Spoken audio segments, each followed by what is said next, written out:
It has been a favorite at the Cleveland Metroparks Zoo for decades, and now a major makeover and expansion is on its way to a summer opening.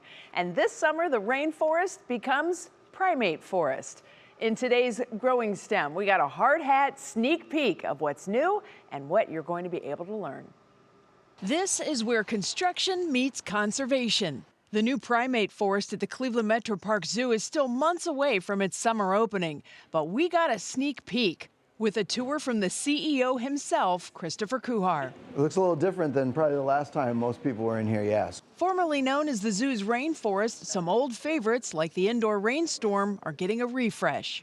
Who doesn't love a rainstorm? Come on, man. Look who you're talking to. Especially when, oh yeah, right. And brand new spaces will bring what usually happens behind the scenes front and center. Turning that into a care and conservation center where we're going to talk about the breeding and husbandry we do with reptiles and amphibians, and then reintroductions into the wild. Even with hard hats and hammering, some animals never left, keeping a watchful eye on progress. A lot of the reptiles are still in the space. We didn't have to move them. Up on the second floor, that includes the orangutans. Keeping all the animals healthy and happy is a top priority. Our volunteers have been coming to visit the orangutans because we do think that they really do sort of respond to that human interaction. One new area Dr. Kuhar is especially excited about will highlight how animal care teams train with the animals. Our orangutans are trained for voluntary blood draws and heart checks and all these other sorts of things that allow us to take really good care. And it parallels the things that we do as humans to be healthy. The Rainforest first opened more than 3 decades ago and has delighted visitors ever since. But years of humidity took a toll. Windows, HVAC systems, and the roof are all being replaced. The plants seem to be doing fairly well.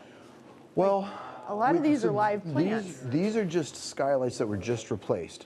And among some of the new indoor features, a play space and a theater that talks about the importance of forests and ways you can care for the environment. Building the best habitat for the animals will mean building the best experience for future visitors. We work in this intersection of healthy people, healthy animals, and healthy environment, and this building really allows us to design for that and showcase that.